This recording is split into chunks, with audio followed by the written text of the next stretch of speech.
If it's sex that makes the world go around, should the world stop for those of us who are asexual? I graduated from college a year ago, 3 years ahead of my peers, and now I spend most of my time inside my apartment in the city. My father pays my rent. I could leave the house more, and I could even get a job, but I don't have much motivation to. My father would like me to work, but he has no right to complain. I remind him that it was his idea to skip me 3 grades in grammar school, forever putting me at the top of my class academically, in the bottom 5th height-wise, and in the bottom 22nd socially. My father is also the one who told me what I refer to as the big lie. But that, like all the business with my professor, is a story for later on. When I get back to my apartment building, Bobby the superintendent asks how I'm doing, then takes the opportunity to stare at my rear end. I ignore him and climb the front steps. Bobby's always staring at my rear end. He is also too old to be named Bobby. There are some names that a person should retire after age 12. Sally, for example. If Sally is your name, you should have changed it upon reaching puberty.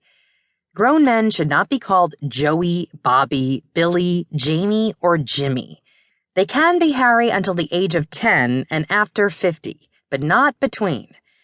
They can be Mike, Joe, and Jim all their lives. They cannot be Bob during their teenage years.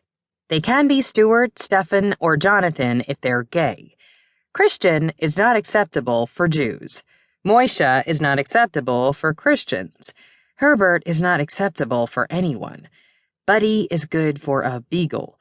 Matt is good for a flat piece of rubber. Fox is good for a fox. Dylan is too trendy. I get in through the front door, and the stairwell door, and the apartment door. When I am finally inside, I experience tremendous afterglow. They make the apartments in New York as hard to get into as Tylenol bottles and almost as big. I see a therapist, Dr. Petrov, once a week. He and my father grew up in London together. I don't really need to see him, but I go each week because I might as well get my father's money's worth. The morning after I rent the DVD, I leave my apartment to see Petrov. It's drizzling softly outside. The air, a soupy mess, scrubs my cheeks, and the few remaining leaves on the trees bend under the weight of raindrops and dive to their deaths. A pothole in front of my building catches them, emitting a soggy symphony. There's something I love about visiting Petrov. His building is on one of those quaint little blocks that almost make you forget how seedy other parts of New York can be.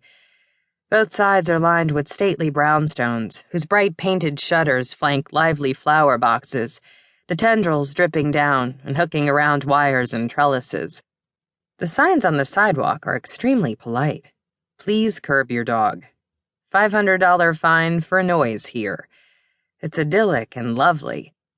But the only people who get to live here are the folks who inherited these rent-controlled apartments from their rich old grandmas who wore tons of jewelry and played tennis with Robert Moses.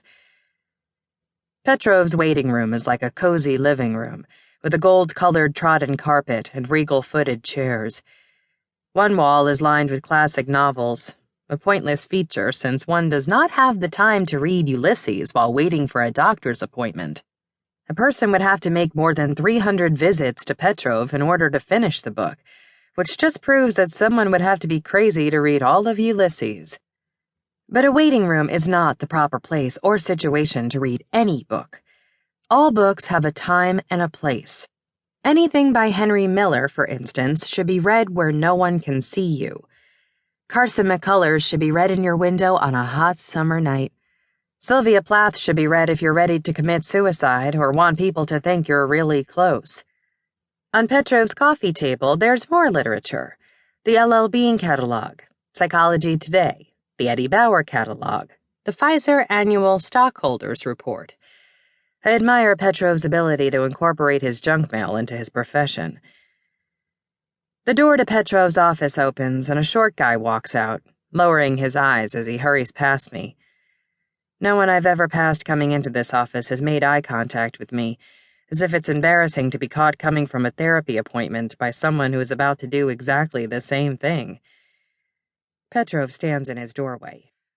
How are you doing today, Carrie?